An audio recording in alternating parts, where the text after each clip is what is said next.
Share my screen again, make sure everybody can see it. Everybody can see that, yes? Yep. Perfect, thanks. Sorry, I just wanted to rearrange things, that way I don't have to do it again once we get started. So thank you, everybody, for attending today. Actually, somebody else just joined, so we'll give just 1 minute here for Will to join audio. Hi, Will, welcome. Thank you, Jan, hope you're doing well. Awesome. Thanks everyone for attending today. As my wife and pretty much anyone who knows me will tell you, I'm usually very excited to talk about Bitcoin because without sounding overly dramatic, it has absolutely changed my life. I do believe that it's the best vehicle for obtaining financial freedom, and I look forward to giving you the information and resources to get started with Bitcoin today.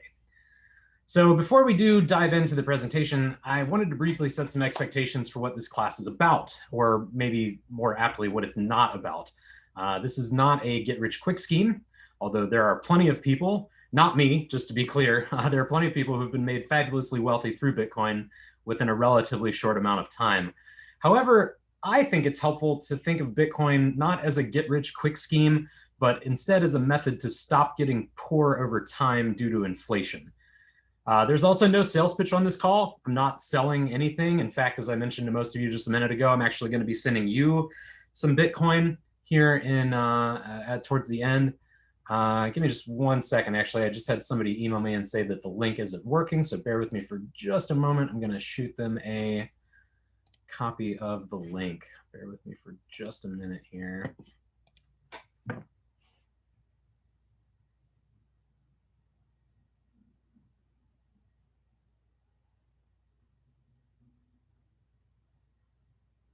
Okay, sorry about that. So, like I said, no sales pitch, not asking you for money. In fact, I'm going to send you all about 50 Satoshis, which is the smallest unit of Bitcoin. So don't get too excited. 50 Satoshis is the equivalent of about 1/10 of a penny. But here at the end of the call, we're actually going to have a quick demonstration where I'll send you some Bitcoin so that you can see firsthand how it works. I should probably, admit that I'm not a good salesman, right? Like I should have probably charged people money, but instead I'm sending them money. So, is what it is, I guess. This is also not a lesson in economics. I am not an economist. In fact, I have never taken an economics class unless home economics counts, which I guess then I did take one economics class in high school. If you want to hear an economist take, though, I do recommend the book, The Bitcoin Standard, The Decentralized Alternative to Central Banking by Saifedean Ammous. Ammous is, in fact, a professor of economics and is much better suited to give you that economic lesson about Bitcoin. I don't think that his classes are free like this one is, but his book is worth checking out. And I should also say that I am not a financial advisor, and nothing that we're going to discuss here today constitutes investment advice. Okay, great. That's all out of the way. Let's talk about what we will talk about today. So we're going to talk about who I am and why I'm doing this. It's just a short overview of my background and why I'm offering this class. We'll discuss what Bitcoin is, why it's interesting, valuable, and why you should care at all. We'll talk about some of the best ways to acquire Bitcoin. and then we'll talk about what to do once you have some.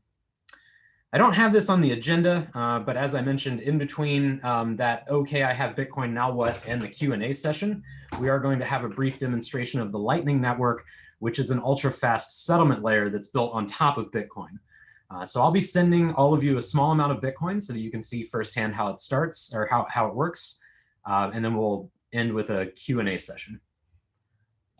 So about me, my name is Dan Marshall. I grew up in Columbus, Ohio, and lived in Pittsburgh and Sarasota before moving to the West Coast in 2011. I spent 5 years living in Portland and then moved to Northwest Washington in 2016. I started my technology career all the way back in 1996 with an internship at a company called AntiqueNet, which was a competitor to eBay back when there were, competitors to eBay. I now work remotely as a technical consultant for a leader in the e-learning space. My entire career has really been centered around helping people solve problems and using technology to make things better, which is one of the big reasons that I was drawn to Bitcoin. On a personal level, I've been an early adopter of several disruptive technologies in my lifetime. I've had a PC since the age of 4 and internet access since the age of 10. I've been a Twitter user for almost 14 years now, which may not sound like a disruptive technology until you realize it has been used to coordinate nationwide protests and help topple despotic governments. I've been into Bitcoin, which I believe will end up being the most disruptive technology out of this entire list once it's all said and done, since the end of 2013. And to be clear, I didn't help develop any of these technologies, nor was I even one of the first people to use them. For each of these, I just hopped on board and held on for the ride, and wow, what a ride it's been. Especially in the case of Bitcoin, I do still believe that we are just getting started. So about this class, why am I doing this? I had a couple of people ask me, actually, why are you doing this? I recognize that most people don't just give an hour of their time away for free and ask for nothing in return, but I promise that that's exactly what's happening here today. In fact, as I mentioned a few times now, not only am I giving an hour of my time away for free, I'm actually giving away some of my own personal Bitcoin because I'm stupid, I guess. But it's one of the perks for attending today. I don't know that I'll do that every class, so this might be a first class type of thing. So don't tell anybody. Like I mentioned earlier, Bitcoin has changed my life, but I've also seen during my time in the space what can happen when people get into Bitcoin without being properly prepared, and it can be absolutely ruinous in some cases. This is a new technology that almost nobody really understands. I've been learning about Bitcoin now for a little over 7 years, and I still don't fully understand it. So you take that new technology and combine it with few regulations, and you've got a magnet for scammers. The whole point of Bitcoin is to be your own bank, but realistically, I've found that most people aren't really prepared or really even totally get what that means, right? Like, people don't think about security on a day-to-day basis. It's just not something that's on most of our radars. Speaking of banks, one of the other reasons that I'm doing this is I'm not really a fan of banks. It's a long story, which I'll shorten. Basically, my sort of formative experience with banks was about 20 years ago. I was working as a bill collector for JP Morgan Chase, collecting on mortgage accounts for them, and I hated it. I couldn't stand the work. It was soul-sucking. It was terrible. And so I left, and they gave me my last check via direct deposit, as you do.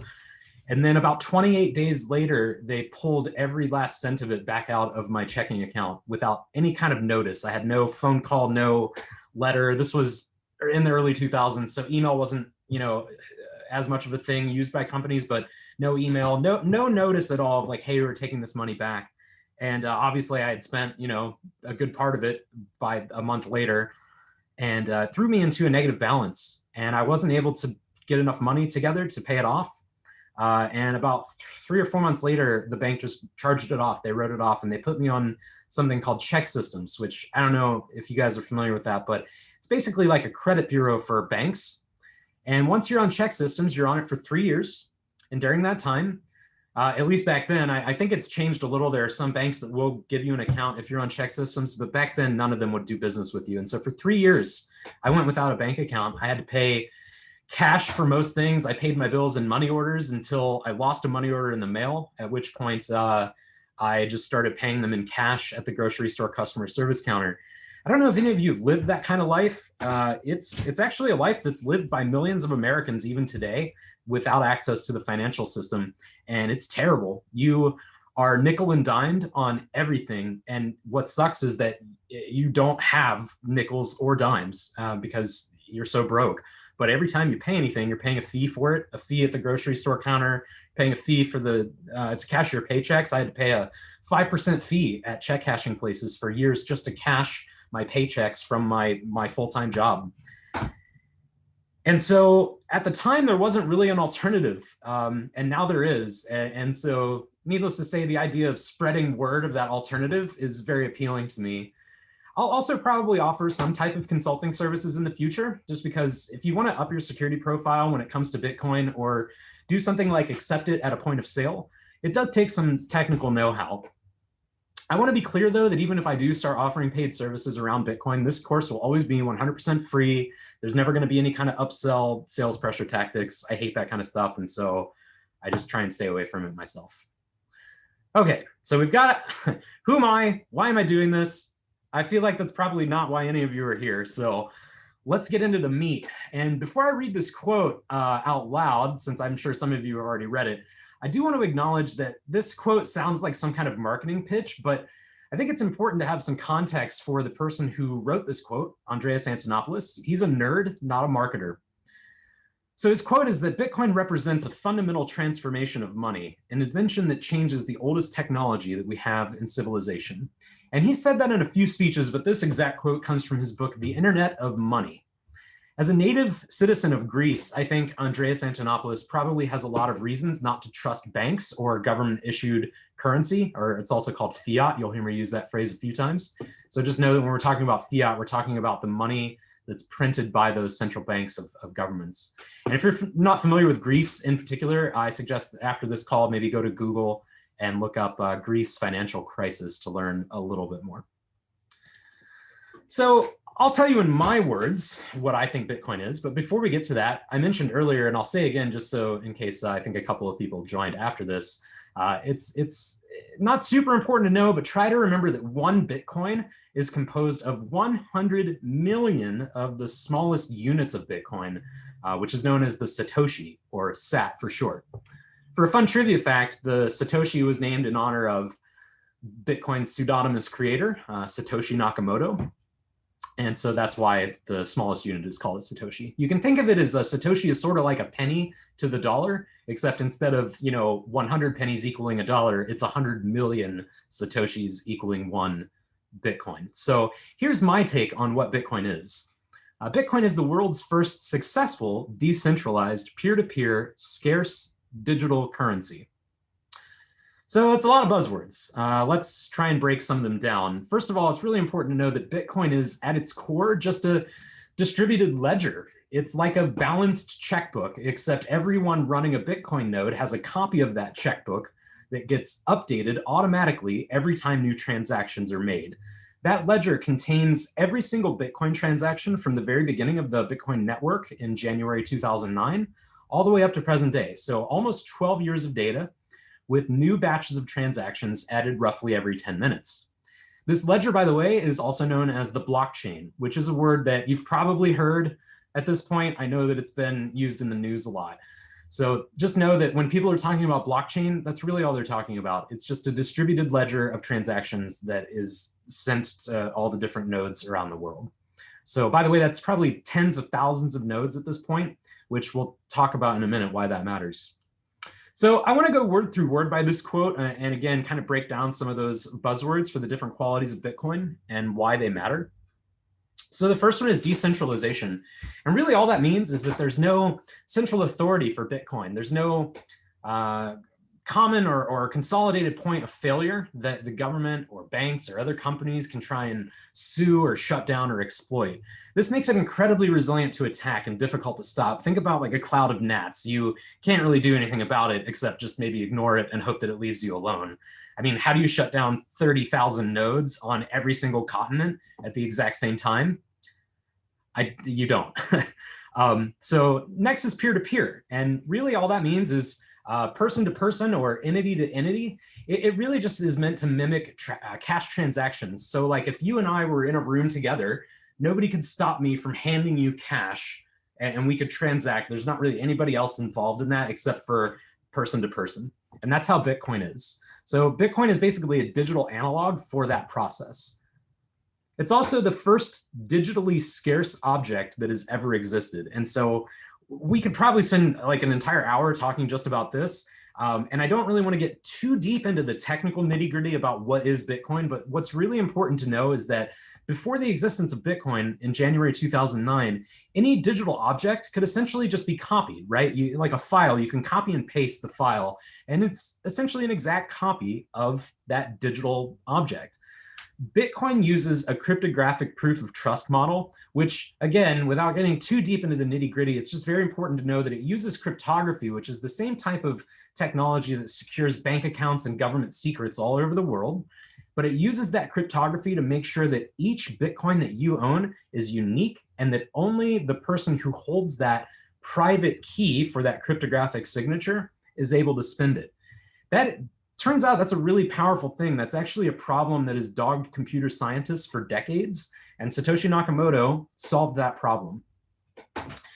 Also, the reason that we call it scarce is because it's designed such that there will only be just under 21 million Bitcoin ever in existence. It's like 20,999,900. It's like, some fractional, but it's just under 21 million that'll ever exist. So right now there are roughly 18.5 million Bitcoin that have been created by the mining process over the last 12 years, which sounds like, well, gosh, it's really close to 18.5 million, now 21 million total. That's only 2.5 million difference. And if 18.5 million were made in 12 years, sort of logic would suggest that, those remaining 2.5 will be made pretty quickly. However, it's important to note that the production rate for Bitcoin is programmatically dictated such that it cuts in half roughly every 4 years.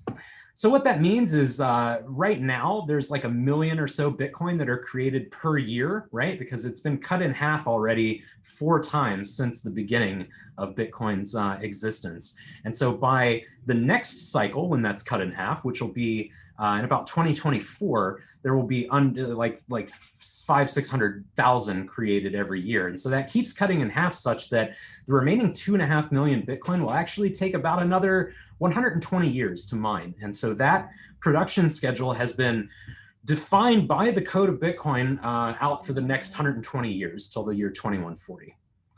So with all that in mind, we know the basic rules of supply and demand, right? So if you think about it, the new supply of Bitcoin is cut in half every 4 years, while the demand, in theory, continues to increase. That's why you're all here today, right? The demand for Bitcoin really hasn't shown any signs of stopping. In fact, it's growing at a near exponential rate with more and more, big businesses and financial institutions jumping in as well. So again, if we go back to that basic economics lesson of supply and demand, well, I'll let you do the math on it, but I think that there's a lot of room for growth left.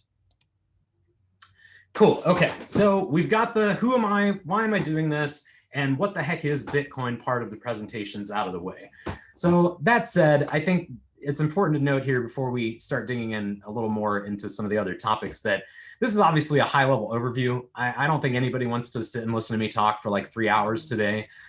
So, just know that pretty much every slide, every topic that we discuss, if you want, and if you're interested in learning more, there are probably tens of thousands of hours of videos and books and articles that you could read on that subject, because there have been thousands of people that have written and spoke about Bitcoin over the last dozen years. So just keep that in mind. Okay, so with all that said, you probably want to know now, how the heck do I get Bitcoin? Well, there are actually a number of ways to do that. One very common way, and in fact, the way that I got my first Bitcoin, is from a peer-to-peer transaction. And you can set those up through localbitcoins.com, which is the site that I used to use, or there's a service called Bisq that will basically connect you directly with individuals who are interested in selling you their Bitcoin. You can also network with Bitcoiners who will sell you some. Like I mentioned earlier, we have a monthly Bitcoin meetup here in my town. I know at least a couple of you on the line are calling in from Portland. I know for a fact that there's a Bitcoin meetup in Portland because I used to attend it. Basically, I mean, just to be clear, I live in a town of about 150,000 people, so it's not a huge city. I would say that wherever you are, as long as you're not in a super small town, there's probably somebody who's into Bitcoin that lives near you. So you could try and meet them and see if they're interested in selling you some of their Bitcoin. You could also get paid in Bitcoin. I'm guessing most of you on the phone probably have a job. There's a site called Bitwage that if you get direct deposit through your job where they direct deposit your paycheck into your bank account, you could use Bitwage to set up a direct deposit where instead of getting paid in US dollars, you would get paid in Bitcoin. Most companies, by the way, offer a split for direct deposit. Like I actually have an 80-20 split on my paycheck where 80% of my paycheck goes into my primary bank account and then 20% of my paycheck is direct deposited into another account. So you could set that up and carve out, a small portion of your paycheck that just automatically went into Bitcoin. There are also several freelance sites that are specifically geared to pay in Bitcoin. Sites like cryptogrind.com. There's a subreddit called Jobs for Bitcoins. There's a site called crypto.jobs and a site called BitGigs. All of those are specifically focused on either full-time or gig work that pay in Bitcoin. Another thing you could do is, if you're anything like me, you probably got a bunch of crap that you don't really need, and sometimes you decide, well, I'm going to sell some of that. And if you do that, you're probably using Craigslist. I know a lot of people are, or maybe Facebook Marketplace. If you're using Craigslist in particular, they actually added a cryptocurrency OK button, or a checkbox, sorry. And so when you're listing an item on Craigslist, keep an eye out for, there are all the different things that you can select, but there should be somewhere in there a checkbox that says cryptocurrency OK. And if you check that, then people will know that you're interested in accepting Bitcoin for your item. You can also list it, like when I list items on Facebook Marketplace, like I listed a jacket earlier today that I'm selling, and I just said, hey, I'll accept cash or Bitcoin. Haven't had anybody take me up on that one yet, but we're still pretty early. One other option is you could use what's called a Bitcoin ATM or a Bitcoin teller machine or other services that are designed for point of sale retail. One thing that I do want to call out, though, about Bitcoin teller machines is that they can be hard to find. Like, for instance, again, I mentioned I live in kind of a small town. For a while, there was a Bitcoin teller machine that was in the mall near me, and they removed it, I think probably because they actually, it never worked. Like, I tried it a few times, and they always had some kind of hardware issue with it where, like, the dollar bill acceptor wouldn't work or something like that. And so they finally ended up taking it out. Also, if you do find a Bitcoin teller machine, you should probably check the rate because there's a huge convenience factor in using one of those. They do tend to charge a higher rate than pretty much any other method of buying Bitcoin. You can also buy Bitcoin now through Coinstar machines. So those machines where you dump all your coins in the grocery store. And so that's a relatively recent occurrence within the last year or two. And then there's a service called Liberty X that's a point of sale service that they've partnered with different retail operations around the country. And so if you're interested in finding more out about that, you can search on the Liberty X website and find a retailer close to you. And that's really convenient because you just go into like your convenience store and you can buy Bitcoin directly at the counter. Now, the most common way of buying it and how I buy most of my Bitcoin is through an exchange. And an exchange is exactly what it sounds like. You're exchanging your fiat, or in my case, US dollars, for Bitcoin. Some of the more popular exchanges are Cash App, which is owned by Square, Coinbase, Gemini, Kraken, and I could probably spend 10 minutes listing off different ones, but those are probably the largest that are out there. There are some other ones like Robinhood and PayPal, which we'll get into in just a minute. Okay, wow, made it to this point. So you have some idea of what Bitcoin is and why it's interesting. You have, some idea of how to get Bitcoin, right? And we talked about how the whole point of Bitcoin is that anyone can be their own bank. Really, you can be your own Fort Knox, but you don't have to do that. And you could instead opt for someone else to control your Bitcoin for you. This is the difference between self-custody and third-party custody. Because in my mind, again, the entire point of Bitcoin is self-custody, I suggest making sure that you and only you control the private keys to your wallet where you hold Bitcoin. That's called self-custody. There's a phrase for it in the Bitcoin world, by the way. It's NYC, which is NYK, NYC. That stands for not your keys, not your coin. And again, without getting too much into the weeds of the nitty gritty, it's just important to remember that Bitcoin works off of a cryptographic model. And so what that means is that your wallet address for Bitcoin is going to have what's called a public key. You can think of that as like your physical address maybe for your house, right? You give that to people when you say, hey, mail me a check, right? And you would give them your address. Very similar with that. If you want to receive Bitcoin from someone, you would provide them with your public wallet address.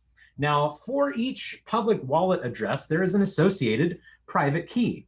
And the private key is exactly what that sounds like. It is a key that should remain private to you that allows you to unlock that wallet and then actually move the funds. So again, public wallet address you can use to view someone's balance of that address or send them money, but you can't actually take any money from them.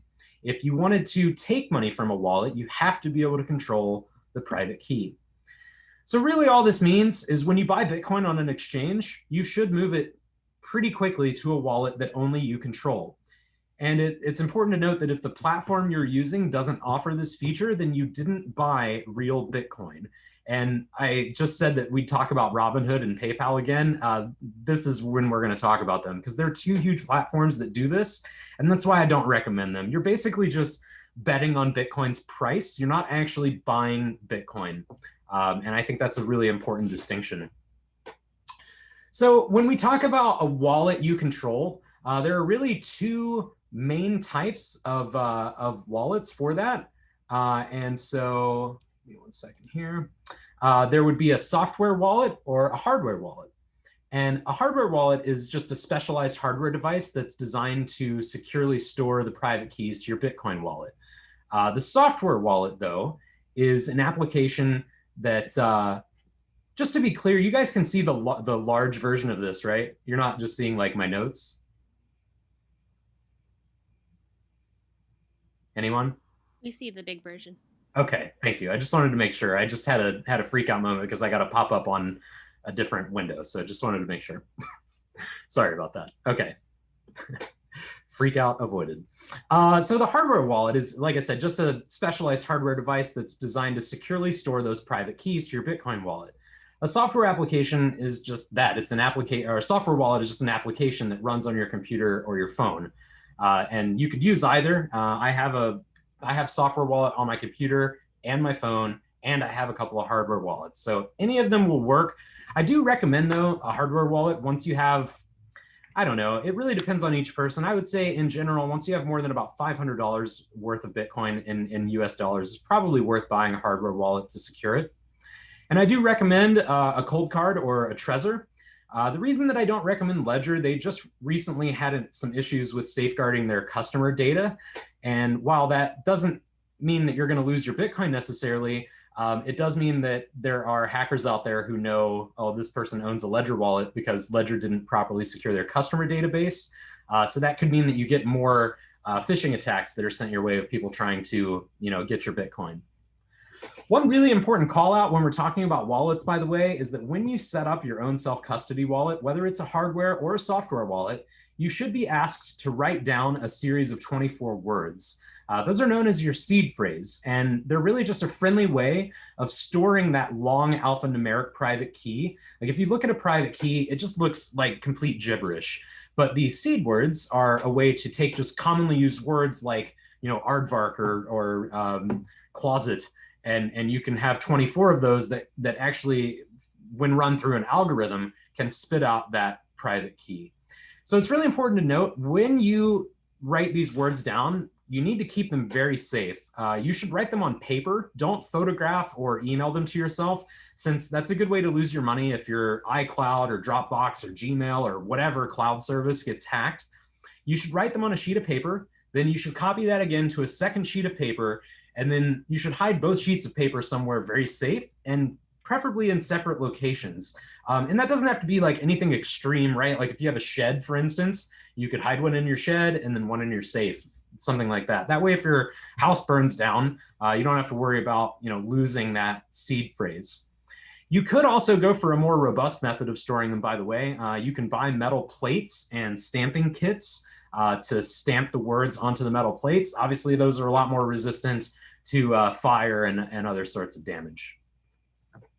There are some more advanced ways, by the way, to secure Bitcoin, such as multi-sig setups, but that's definitely out of scope for today's call.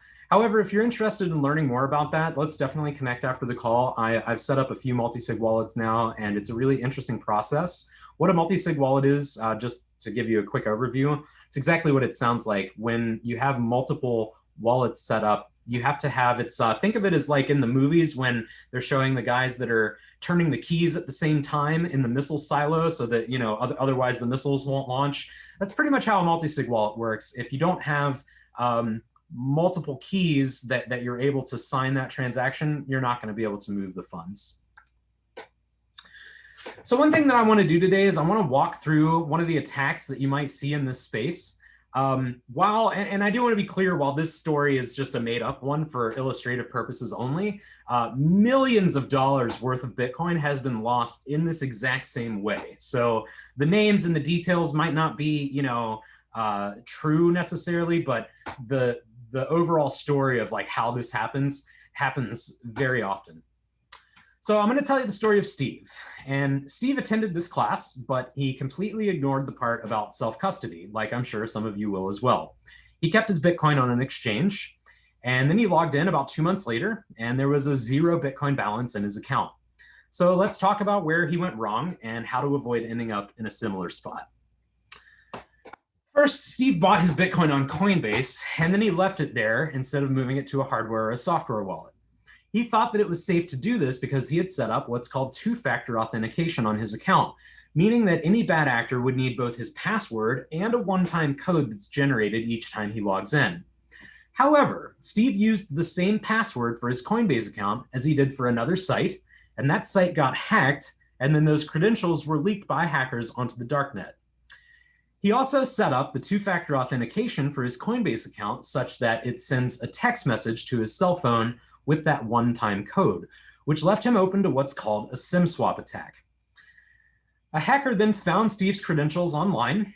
After that, he called Steve's cell phone carrier and fooled the customer service rep into thinking that he was Steve and that he had lost his phone. So they transferred service to Steve's new phone, which I'm putting that in air quotes if you're not looking at my video. And the reason I'm doing that is because in reality, it's a device that's controlled by the attacker. So now the attacker has Steve's Coinbase password, and he has a way to receive Steve's two-factor code that's sent via text message. So he logs into Steve's Coinbase account, gets the code, punches in the one-time code, and then he immediately sends the funds to a wallet that he controls. And now Steve's Bitcoin is almost certainly gone for good. So look, I know that I could repeat myself 100 times, buy Bitcoin and then move it to a wallet you control. I could probably repeat it 1,000 times, and there's certainly going to be at least one of you on this call that you're just going to ignore what I said, and that's fine. You know, I can't force anybody to do anything, but you really should remember not your keys, not your coin, and don't leave it on an exchange. But if you do, let's talk about maybe some ways to make it safer. First of all, always use two-factor authentication. This adds a layer of protection by requiring that one-time code every time you log in. But like we talked about, make sure to not use text-based two-factor though, because that leaves you open to those SIM swap attacks. And that happens all the time. Go to Google, type in SIM swap attack. That's S-I-M, like Mike, and you'll find all kinds of articles about, I mean, like I said, there are millionaires who have gotten their Bitcoin stolen by this exact method. And I can't remember the guy's name, but there's a guy right now who's actually suing. I can't remember if it's Coinbase or Gemini. It's one of the big exchanges. He's suing the exchange because this exact thing happened to him and he lost all of his money. I don't think that he's going to be successful though, because unfortunately, you know, really the onus of this falls on you to make sure that your money is secured properly. So instead of SMS or text message for your two-factor, I suggest that you use an application-based two-factor. There are a couple of apps that you can use for that, like Google Authenticator or Authy. Ideally, really, you should use what's called a FIDO U2F key, which is, hang on just one second. Let me turn my video off so I don't show people where I keep mine stored. But a FIDO U2F key is a really interesting device. It's basically a USB stick that has a button on there. And so instead of a numeric code, when I want to log into services that support this, I plug this into my computer, I log in, and then it asks me to hit the button on this. And if I don't have this device, then I'm not getting in. They're about $20 to $30. And so I suggest buying maybe a couple, that way you have one for a backup. And then, we'll say, I'm going to hide that later. That way I don't have to turn my camera off again. But keep a few of those handy, and that'll help you, log into your account when you need to, and it'll keep it secure when you're not using the account. You don't have to worry about, unless somebody breaks into your house and steals the device, then you don't have to worry about it. It's also important to do business with companies that are reputable and have a proven history in this space. Doing otherwise is honestly almost asking to be scammed. So one of the pieces of advice that you'll hear a lot in investing circles is something called DYOR. That's do your own research. I think, though, there's a really important prerequisite to that I like to call LHTR. And that is, as you may have guessed, learn how to research. And I think that's really important because while the amount of available information has only increased thanks to the internet, it's also helped to amplify lower quality information, which muddies the waters for people who don't know what to look for. So think 1,000 years ago, if you wanted to reach a worldwide audience, you needed an army of scribes and couriers, and they would have to sit and literally copy everything, and then another group of people would have to spread it to the ends of the earth. The printing press made the scribes obsolete, but it didn't really do anything to help with distribution. The entry fee to the marketplace of ideas used to be a very costly one, right? But now the internet has radically revolutionized both reproduction and distribution, and now we can make information available to billions of people with a few clicks of a mouse and a keyboard. And that's great in a lot of ways, but it's also a double-edged sword because a focused hacker could copy the code for a legitimate exchange site and spin up a fake web page within one afternoon. There are, however, a few things that you can add to your toolkit to use to look out for this kind of thing. One big thing is that you can do is to learn how to perform what's called a whois search, which allows you to view registration information for a domain. And I'm going to pop out of the presentation here real quick because I want to show you this. Again, I feel like that showing is a lot better than telling. Hopefully you all can see my my web browser now. Yes? We can see it, Dan. Great, thank you. So I've got the whois information. And by the way, this is just whois.com. You can just go to this website, type in, whatever webpage.com, and then look up the information for that site. So Coinbase is one of the largest Bitcoin exchanges in the world. A couple of things that I want to point out here. If you scroll down, you'll notice that under the registrant contact information, there's some information that indicates that this website is owned by Coinbase. Now, that's not always a great indicator. You can actually type in your own information when you register the website. However, there is sort of one common thread that I've noticed in a lot of scams, and I'll point it out here in just a minute. So keep this in mind that when we look at this registrant information, we do see at least some indication that it's owned by Coinbase. One other thing that I suggest looking at is the registration information. And again, this is not, this is not a magic bullet, right? There are definitely going to be exceptions to this, but in general, one thing I've noticed is that these dates are going to be very different for scam websites, right? Like the website for Coinbase.com was first registered 9 years ago, and they've got it registered through, the next 4 years. And so it's clear that they're here to stay. They've been around for a while. They're planning on being around for at least the next, 4 years or so. And if you look at, I've got the whois information for Gemini here as well. Gemini is also another very large Bitcoin exchange. It's actually owned by the Winklevoss twins, who, if you've watched the movie The Social Network, were one of the original Facebook investors before they got kind of screwed over by Mark Zuckerberg.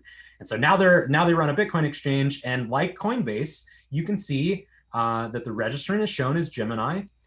The website was registered like before most people started using the internet, and it doesn't expire for another couple years. So why are all these things important? Well, okay, so I found a really recent report of a scam. And this is another really common scam that you'll see in this space. This guy got a message on an application called Discord, which is like a messaging application. It's used by a lot of gamers because it has a voice chat feature. And so people use it for like TeamSpeak while they're gaming. Huge breeding ground for Bitcoin scams, unfortunately. And so what happens is you'll get a message, and the message will say, oh, you've won. Let's see, it doesn't say how much this guy won, but usually it's going to be some like pretty significant amount. It'll say, oh, you've won like 0.85 Bitcoin, which is like, I don't know, I'm terrible at math. It's like $12,000, $15,000 or something like that. It's a substantial amount of money. anybody would be pretty stoked about that. But then you click on the link and you go to like try and get in and withdraw it. And it says, oh, before you withdraw, you have to give us, you know, and it's always some small amount, right? Like 0.03 Bitcoin is pretty insignificant. I think it's under like $1,000. But what it'll say is, hey, to get this $15,000, you have to give us like $500 first so that you can enable withdrawals on your account. That's called an advanced fee scam, which we'll talk about more in a minute. But the reason that I want to show you this is the website that the scam linked to, and so I've pulled up the who is information here for this website. And remember the two things that I said to look for. So let's look at the registrant. First of all, the registrant is what's called like a private registration. And so basically, you know, it's a way to kind of hide who owns the site. Also to note is that the site was just registered less than a month ago, and it was only registered for 1 year, right? Every year that you register a website, it costs money. And if you're a scammer, first of all, these scam websites, I'll be shocked if this site is even up like 3 months from now. And so when the scammers register these websites, they don't register them for more than a year, because why would they? There's no need to. So those are a couple of things that you can look out for. Just one way that you can learn how to research a company. So again, look up their who is information. How long has the website been established? When does it expire? If they have like a page that says, oh, this is our team that's working on this company, click on some of the links. A lot of times they'll have like LinkedIn links under the pictures of the people. When you click on them though, a lot of times they're not even real people. There's like no actual LinkedIn page for that person. Also be very wary of like cold calls, emails, messages that you get that say, hey, you've won, free Bitcoin or what have you. So, really the most important thing is to just keep your wits about you and to take a moment and step back and ask yourself, does this make sense? Like we said earlier, nobody's gonna, send you thousands of dollars through Discord or Telegram or Facebook or Google. Nobody's gonna, another really common scam is somebody will have like a hacked Twitter, and they'll change it so that it looks like it's like Elon Musk's profile or like Bill Gates or somebody with a lot of money, and they'll say, oh, I'm doing a Bitcoin giveaway. Send me, any amount of Bitcoin that you send me between like, 1 Bitcoin and 10 Bitcoin, I'll send you double back. And people fall for that crazily. It's insane to think about, because I feel like that most people, if someone walked up to you on the street and said, hey, give me $5, I'll give you 10 back, give me $50, I'll give you 100 back, you'd say, get lost, man, get out of here. Nobody's gonna fall for that in person, but because it's a new technology, because people are greedy, they fall for it. So a good rule of thumb is that no legitimate giveaway should require money up front, which excludes things like raffles, obviously. But no legitimate exchange site should require you to deposit any amount of Bitcoin before enabling a withdrawal feature. You should really be wary of any unrealistic promises of profit and unsolicited Bitcoin investment opportunities. Think about it this way. If you had a way to generate 20% returns every day, do you think that you'd waste time trying to go out and like find other people and recruit them, share the good news about this? Or would you focus every single ounce of your time and energy on what is basically a magic money-making machine? So if you think about it, these scammers are really trying to prey on your sense of greed in the hopes that you'll turn off your higher brain functions and just do what they say. Similarly, you should be wary of any unsolicited emails or text messages telling you that your hardware wallet or your exchange account has been hacked. Like I mentioned earlier, Ledger, a very popular hardware wallet manufacturer, had their customer database stolen. And so now there are a ton of people that are getting text messages saying, oh, your Ledger hardware wallet got hacked. Click here to stop the transaction. And when they click there and log in, plug in their hardware device and punch in all the info, because it's a fake site, their funds get stolen. And so basically, so many of these scams can just be stopped by spending a few minutes, step back and think, because it really could stop you from losing a lot of money or even going completely broke. Okay, so we're getting close to the end.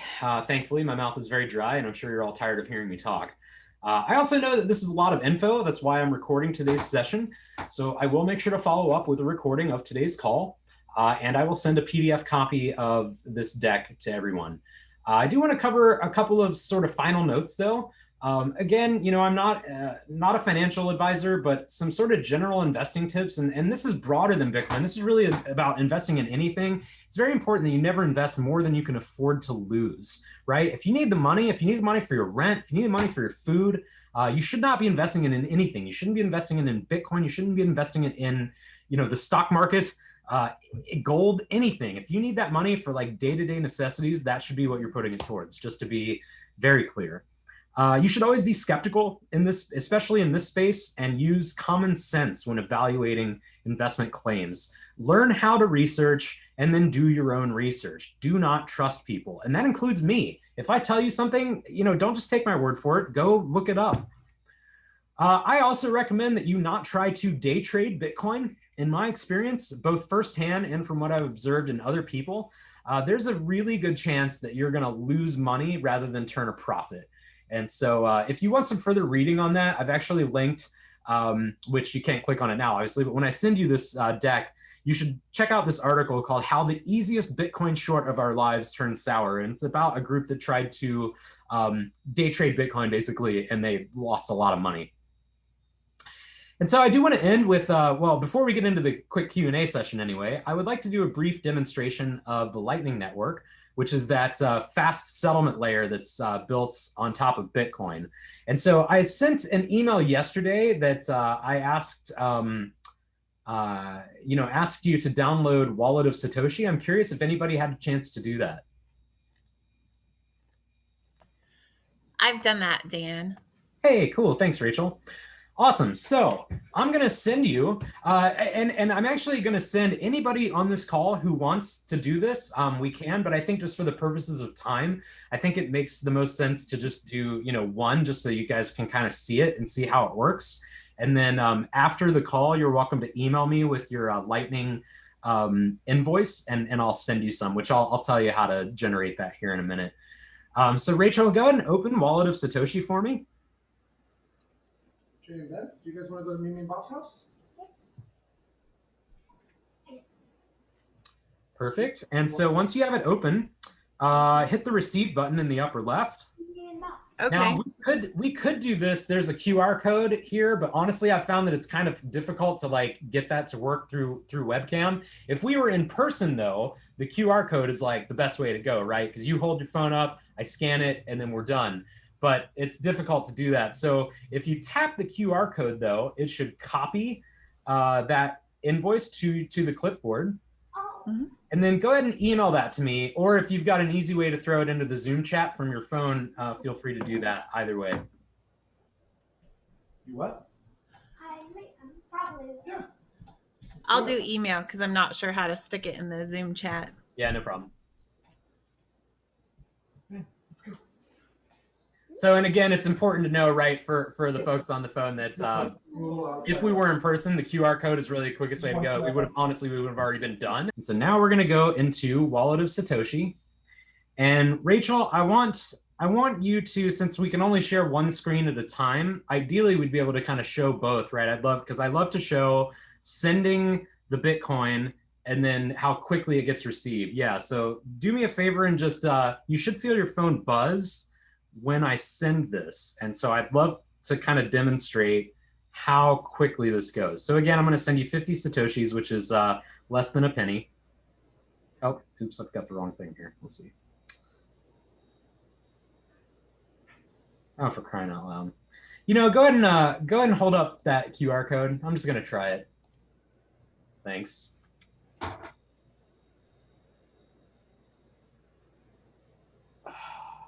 Yep, there we go. All right. Perfect. Thank you. Okay, so I'm going to send, and I'm going to hit done. And I'm going to hit pay. So when I hit pay here, it's actually going to send the transaction. And again, just give us a heads up when it actually gets received. You ready? All right, hitting pay. Yep. 3, 2, 1. Got it. Yeah. So within a split second, that small amount of Bitcoin that I sent to Rachel, thank you, Rachel, by the way, for being my willing test subject. And thank you all so much for being so patient as we work through the technical difficulties. But it's important to notice that the actual payment, right? Once we got the invoice stuff figured out, which again, if we had been in person would just be super simple because we scan the QR code. The actual payment is sent in a split second, and that payment is irreversible. So unlike a credit card where, which this isn't a big deal for retail consumers, but if you're if you're a business owner, for instance, and you have a point of sale that accepts credit cards, chargebacks cost retailers millions of dollars a year, and that's an issue where somebody basically either legitimately or in some cases lies and says, oh, I didn't get what I was supposed to get, or like the service that I got wasn't what I paid for, and the money just gets reversed from the merchant, and that can happen up to like 90 days in advance or 90 days past. And so it's a huge issue. That can't happen. That 50 Satoshis that I sent you, Rachel, it's yours forever. There's no way for me to take it back. There's no, that's it. It's considered fully settled, which if you know anything about banking, you understand what a huge deal that is. By the way, another big thing where this beats the pants off of the legacy financial system is that I just sent you a fraction of a cent for essentially no fee. I mean, there's a very small fee. It's like a 1 or 2 Satoshi fee, which is like a fraction of a penny. I challenge anybody on this call or anybody watching this recording at some point in the future to try and send someone a tenth of a penny using Visa, PayPal, or Western Union. Spoiler alert, you can't, because the fee alone would be like 100 to 1,000 times the amount you're trying to send. So that's like insanely powerful. Okay, so we'll get back to the presentation here. Appreciate the patience there, like I said, as we work through that. And so, like I said, everybody on this call can do the same thing: download Wallet of Satoshi, hit the receive button in the upper left, and then tap on the QR code and email me that long string that should start with LNBC, and I will send you your own 50 Satoshis so that you can start playing around with Bitcoin and the Lightning Network as well. Okay, wow, that's a lot of talking. Hopefully you guys have at least some taste of the future of payments and money at this point. I do have one last thought, though, that I want to pass along. And it's something that I've learned many times over after 7 years in this space, and I'm going to share it with you all after just our brief time together today. So lucky you. And I am going to read this slide twice in the hopes that it really sinks in, because the least interesting thing about Bitcoin is its price measured in fiat currency. Bitcoin is poised to disrupt multiple areas of society, from retail to international remittance to wealth preservation to estate planning and many other areas. Just one example, a little known feature of Bitcoin is that that's still being developed, but can be used today if you're technically inclined, is something called time lock transactions. And this is basically a way to ensure funds can't be spent until a time that you specify. So I want you to imagine the billions of dollars that are spent every year on lawyers to set up trusts. Within the next decade or two, most of them will probably be replaced by a smart contract, and trusts will become trustless. Again, by far, the least interesting thing about Bitcoin is its price measured in fiat currencies like the US dollar or euro. And so please try to remember this. I'm not knocking making money. In fact, far from it. I've made some money in Bitcoin, not a lot. I still have a day job, but like making money is great. I just think it's really important to remember that the increasing price of Bitcoin when measured in US dollar, that's a byproduct of the nature and qualities of Bitcoin that we've talked about today. It's not the primary reason that it was created. So I lied. I said 2 times. I'm going to leave just one more time before we go to Q&A. Just remember that the least interesting thing about Bitcoin is its price. That might be what brought you in. That is what brought me in 7 years ago. But the amount of things that I've learned since then have blown my mind. And the price is just, it's irrelevant at this point. I buy Bitcoin at literally every price. I bought it when it was $200 and I bought it when it was $19,000. So just something to consider. Okay, and we went a little longer than I expected, so sorry about that. I do tend to ramble, but I would like to open up the floor for any questions at this point. Those questions, by the way, can be about today's presentation or something else that you've heard or seen about Bitcoin from another source, maybe on Bloomberg or CNBC or something like that. I do just want to be clear, I'm not an expert, right? Like I am a nerd. I've spent a lot of time learning about this, but I definitely don't know even close to everything. But I will, I'll do my best to find out. If I don't have an answer for you, I'll also never bullshit you and try and say that I know something that I don't. I'd much rather be honest that I don't know, and then that way we can both find out together. In my opinion, that's the best way to learn things, and that's one of the greatest things about Bitcoin is there's so much free information out there. So I know that there have to be at least a couple of questions by this point. So who'd like to go first? I got one. The Lightning Network app you got, is that just for exchanging Bitcoin, or is that like a wallet? So you can keep, great question, by the way. And I didn't catch who asked that. Sorry, I had my participant list hidden. Who was that? Dan Hale. Dan, hey, appreciate the question, Dan. Great name, by the way. So it is both, right?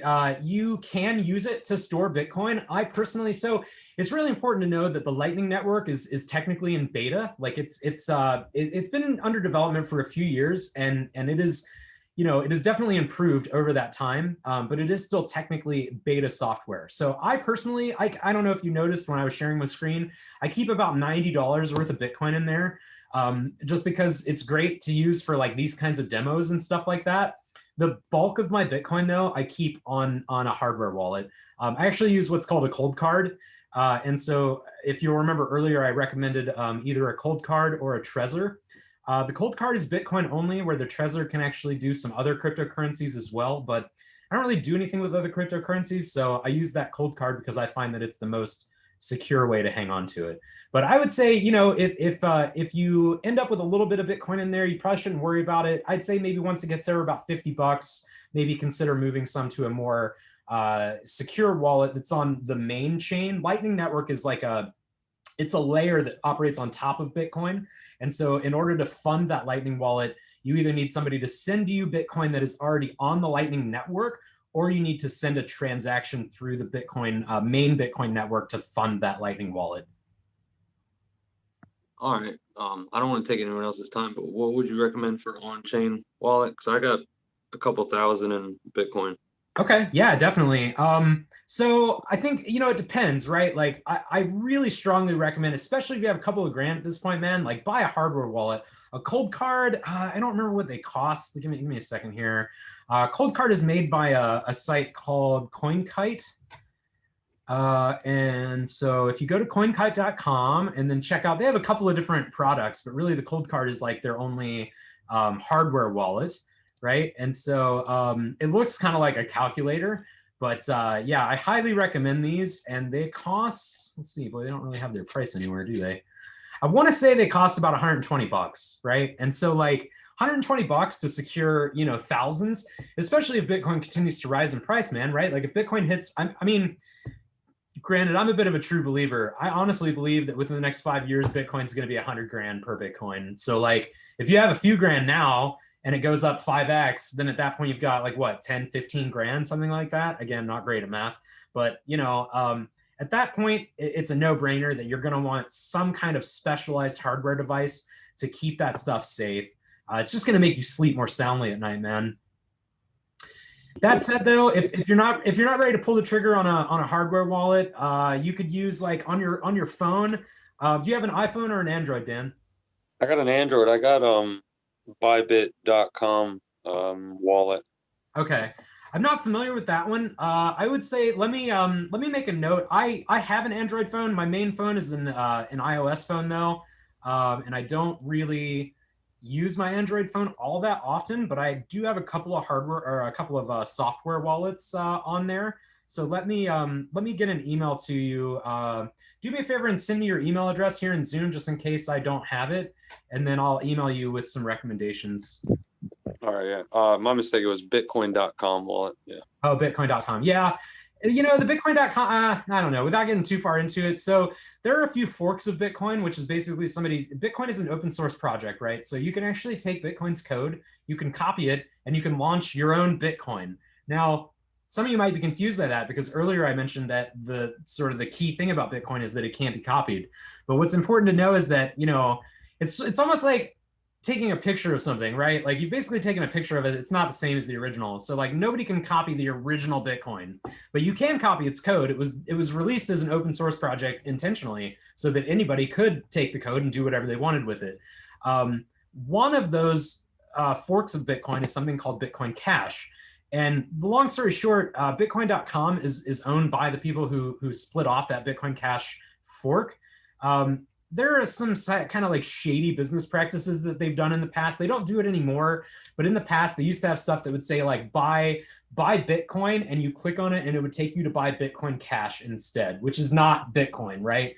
And so that kind of got the ire of some people. They've gotten a lot better about it. As far as I know, their wallet is fine. Like, you know, there's nothing unsafe about it necessarily. They just don't have, in my opinion, the most above board business practices. Now, frankly, you know, compared to some in the space though, they're not that bad. So I'm not trying to knock it or anything, but I'll short version, I'll send you some recommendations of some self-custody wallets, because that is an important thing to know. I think the Bitcoin.com wallet is what's considered a third-party wallet because they actually hold the private keys. So I'll send you some recommendations for some wallet apps that you can install where you'll be holding the private keys for it, and it's a lot more secure. Just remember, when you set up that app, don't forget what I mentioned earlier about the seed words. Make sure to write those down somewhere safe and you know, hang on to them. All right, thanks. Dan, Yes, ma'am. the other day, Dan Marshall, this is No Leah. worries. I got a question about the device. Like right now, you've got the MK3 display. Yeah. It is something you hold in your hand. It's an electronic piece of Yeah, equipment. yeah, absolutely. Should Yep. should it fail, something break in it, what happens to your Sure. Bitcoin? Oh yeah, and that can be anything, right? It could be the device fails, maybe you lose it, maybe you know move and it just gets misplaced or what have you. Your house burns down. There's all kinds of scenarios where maybe somebody breaks in, right? So first of all, it's important to know that the device is secure. So when you go to use the device, you have like a PIN code and a password that you're putting in. So if somebody steals the device, they're not going to be able to do anything with it. The device on its own is useless unless you actually can access the device through your password to get in. So that's one thing to know. As far as the device itself, if it gets damaged or lost or stolen, what you can do is those 24 seed words that you write down when you set the device up. And again, those seed words, you should see them if you're setting up either a software wallet application on a phone or a computer, or if you're using a specialized hardware wallet like a cold card. When you go to initially set that up, it's going to prompt you to write down those seed words. Those seed words are it's a way to restore that device. And those seed words, by the way, it uses something that's called the BIP39 standard, which you don't have to remember that. The important thing to know is that it's a standard though, right? And so virtually every Bitcoin wallet in existence supports that BIP39 standard. So you don't even have to use the same kind of wallet, right? Like I have a cold card. If my house burned down, I would not have to buy another cold card. I could even download a software wallet, right? So the cold card's a hardware wallet, but those 24 words that you get when you set it up, they can be used to restore it on any wallet that supports that standard. So I could install an app on my phone and then restore that wallet, and then boom, I've got immediate access to my funds. And so that's the really powerful thing, you know, especially if now this isn't something that we have to worry about much in America, right? Because we're a pretty stable country as far as like we don't have like, you know, people like fleeing the country or anything like that. But there are a lot of places around the world where, you know, there are people that are running for their lives and trying to find safer places to be. And if you had your wealth in, let's say, gold. I own a little bit of gold. I like shiny metals, you know, that's cool. But realistically, if some shit went down and I had to bail, my gold is probably like not the best way to try and transport my wealth, because if you go through a border check or if you get stopped, if you're in a country where there's like, you know, warlords or whatever, and they're stopping you and they're searching your shit, they're going to find your gold and they're going to steal it. They're probably not even going to recognize if you just have a list of 24 words written down, most people aren't even going to know what that is. So it's a very powerful way to move money around the world that has never existed before. It's a lot more I wouldn't say that it's immune to confiscation, right? Because I mean, somebody could figure out what those words are and maybe take them from you. You could memorize them though. Like if you have a good memory, which I don't, but if you could memorize 24 words, you could keep your wallet completely in your head. And that's insanely powerful. Like that, that's something that has never existed before. So anyway, the really important thing to know is that when you set up any wallet, software or hardware wallet, those words that you write down, that's why you have to keep them safe, is because that's how you restore in the event of failure of your wallet device. Thank you. Anyone else? Any question? No question is too basic. Don't feel like don't feel like, oh, that's a dumb question or whatever. As I like to say, there's no such thing as stupid questions. Only stupid people. But no, I'm just kidding. Really, there's no such thing as a dumb question when it comes to Bitcoin, because it's so complex. There's so many moving parts. So open floor. My question, Dan, was, so I've been using Coinbase, and I know they have all these other cryptocurrencies in there now. Would you say that those are ever going to be as successful as Bitcoin, do you think, or it's just well, so I mean, I don't have a crystal ball. First of all, great question, Lauren, and honestly one that I get asked a lot. I've loaded a site. Hopefully you guys can still see my screen. Let me know if you can't. I've loaded a site called coinmarketcap.com. This website is basically a list of all of the cryptocurrencies that are out here. As you can see, it's a quite long list. This actually doesn't even catalog all the cryptocurrencies, and it stops at 100, but so it only shows 100, but you'll notice there are 40 pages. So this actually does catalog. I think this is almost every cryptocurrency that's out there. There's almost 4,000 different cryptocurrencies now, but you'll notice that it orders them by market cap. And so how we determine market cap for a cryptocurrency is you take the total number or the circulating supply and then multiply it by the price. So in the case of Bitcoin, there's 18.5 million Bitcoin, and Bitcoin is about $18.8 thousand per Bitcoin, which gives us a market cap of about $350 billion. So a couple important things to point out here. First of all, most cryptocurrencies have way more units in them than Bitcoin does, right? Like if we look down this list here, you'll see the next one down, Ethereum, has 113 million. There's almost 100 million more Ethereum in existence than there are Bitcoin. Same thing with XRP. That's even more. Ripple, XRP is one that you've probably heard of. This one is being pushed big by like the banks in particular. Ripple, though, there's 45 billion Ripple in existence and growing. And so at the end of the day, I mean, again, I don't have a crystal ball. It is entirely possible that another cryptocurrency could unseat Bitcoin at the top of the food chain. I think there are a few things that stop that from happening. First of all, every single other cryptocurrency has some kind of centralized point of failure compared to Bitcoin. Bitcoin's founder, actually, it's kind of ironic that we're having this class today.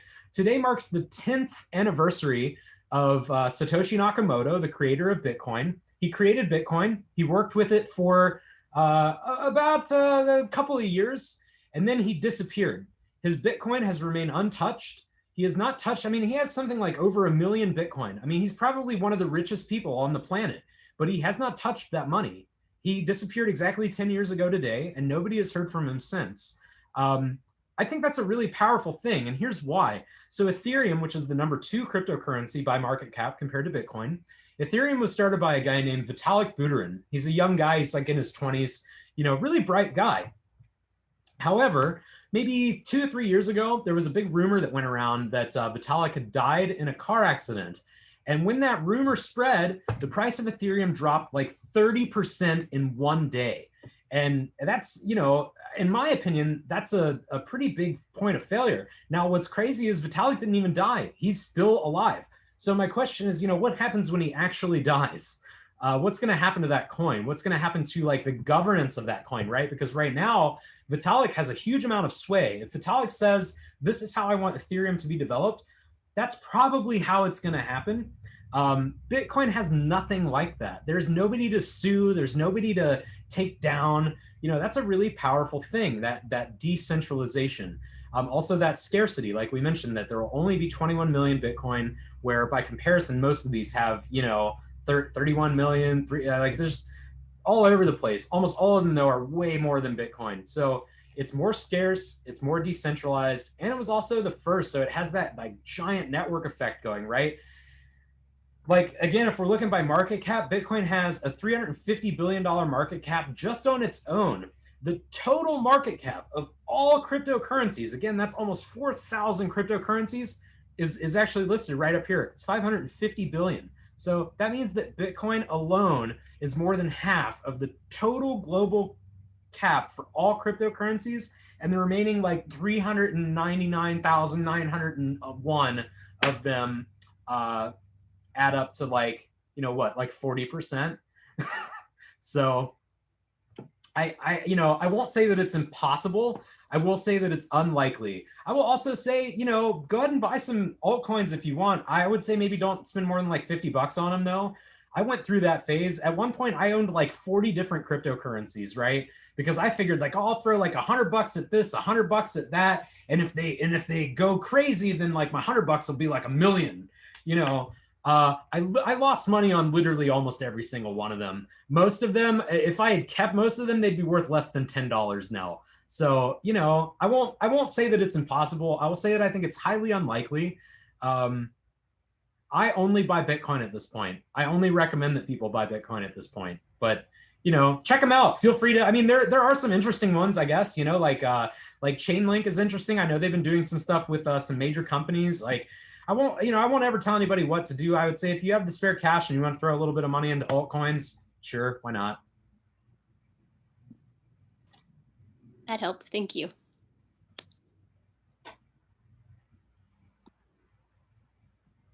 Awesome. Anybody else? I know we've gone a little bit over, so this is good to know though for next time. I'll make sure to set a better time expectation. Hey, it's Dan again. I don't know if you wanted to point out that like Robinhood, if you buy Bitcoin on there, you cannot take it off of there. Yes, Robinhood and PayPal, actually. I don't know if you guys have heard PayPal just recently announced within the last couple of months that they are now offering Bitcoin to their customers, Bitcoin. And I'm putting it in air quotes because like you mentioned, Dan, with Robinhood and PayPal, you can buy Bitcoin, but you can't actually move it off their platform, which to me means that you're not really buying Bitcoin. I would liken it to, if you're familiar with gold markets, buying Bitcoin is like buying gold. Buying Bitcoin on Robinhood and PayPal is like buying paper gold. You're buying a contract for it, which, whatever, if you're only into Bitcoin for making money. Honestly, I use Robinhood for stocks. It's fucking awesome. They send me all the tax paperwork is like already done. If the only reason that you're into Bitcoin is to make money, then sure, use Robinhood. Maybe use PayPal. I don't know. PayPal probably has similar reporting stuff for taxes. I haven't actually used them, so I don't know. But I'm not. My main reason for being into Bitcoin is not to make money. My main reason for being into Bitcoin is for actual financial independence, which to me means controlling my money. And in Robinhood and PayPal, you're not controlling your Bitcoin. Good call out, though.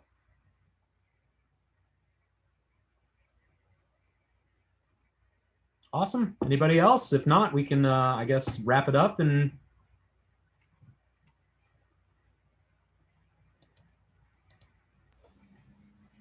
cool. A second here. Let me get back into my presentation mode.